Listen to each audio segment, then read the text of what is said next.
대한민국의 적정 인구수는 얼마일까? 대한민국 적정 인구수는 대한민국의 인구는 2020년에 약 5,180만 명으로 정점을 찍었으나 이후 출산율 감소와 고령화로 인해 인구가 줄어들기 시작했습니다. 현재 대한민국은 저출산과 고령화가 동시에 진행되며 인구 구조의 변화를 겪고 있습니다.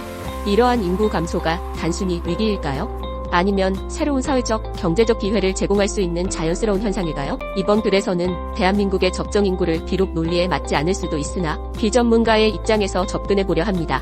인구 변화의 역사. 먼저 1925년부터 2023년까지 대한민국의 인구, 출생자 수, 사망자 수 변화를 살펴보겠습니다. 이 그래프는 통계청의 인구조사 데이터를 기반으로 작성된 것으로 대한민국 인구 변화의 주요 흐름을 시각적으로 보여줍니다. 1950년대 한국전쟁 이후 급격히 증가한 출생자 수는 전쟁 후 복구 및 사회 안정화 과정에서 베이비 붐이 일어났기 때문입니다. 그러나 1970년대 후반부터 출산억제 정책과 산업화, 도시화로 인해 출생률은 감소하기 시작했습니다.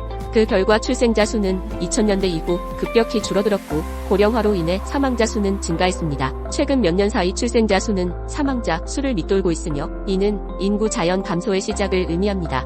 인구 감소의 두 얼굴. 정치권과 전문가들은 인구 감소로 인해 노동력 부족, 경제 성장 둔화, 복지 비용 증가 등 다양한 문제를 경고하고 있습니다. 하지만 인구 감소가 반드시 위기라고 할 수 있을까요? 대한민국은 좁은 국토에 5천만 명 이상의 인구가 밀집되어 있어 과밀로 인한 여러 사회적 문제가 발생하고 있습니다. 예를 들어 주택 부족과 부동산 가격 폭등, 청년 취업난 등이 대표적인 문제입니다. 만약 인구가 자연스럽게 감소한다면 이러한 문제들이 완화될 가능성도 있습니다. 인구 감소는 주택 수요 감소로 이어져 부동산 시장 안정화에 기여할 수 있으며 청년층의 취업 기회가 늘어날 가능성도 있습니다. 자연적 회귀. 적정 인구의 의미. 자연적 회귀를 통해 대한민국의 적정 인구를 논리적으로 추정하기 위해서는 급격한 인구 증가가 비정상적인 현상임을 인식해야 합니다. 해방 이후부터 현재까지의 인구 급증은 전후 복구와 경제 성장이 결합된 특수한 상황에서 발생한 것입니다.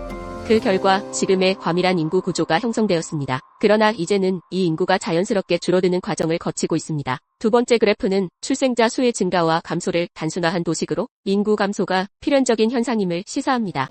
적정 인구의 추정. 대한민국의 적정 인구수는 몇 명일까요? 산업화와 도시화를 거치기 전 안정적인 인구 구조를 유지하던 시기의 인구는 약 3천만 명 수준이었습니다. 현대 대한민국은 과거보다 훨씬 더 나은 경제적, 사회적 인프라를 보유하고 있습니다.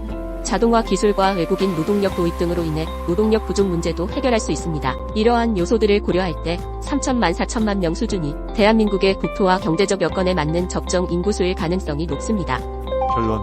새로운 기회로서의 인구 감소. 인구 감소는 자연스러운 회귀 현상이며 대한민국의 적정 인구는 비정상적으로 급증했던 전후 인구 팽창을 고려할 때 3천만 4천만 명으로 추정할 수 있습니다. 인구가 줄어들면서 주택 문제, 취업난, 환경오염 등의 사회적 문제가 완화될 가능성이 있으며 국민들의 삶의 질도 함께 향상될 것입니다. 인구 감소는 위기가 아닌 자연스러운 회귀 과정이며 이를 통해 대한민국은 더 나은 사회적 경제적 구조를 구축할 수 있을 것입니다. 중요한 것은 인구의 숫자가 아니라 국민들이 쾌적한 환경에서 행복한 삶을 누릴 수 있는 사회적 기반을 만드는 것입니다.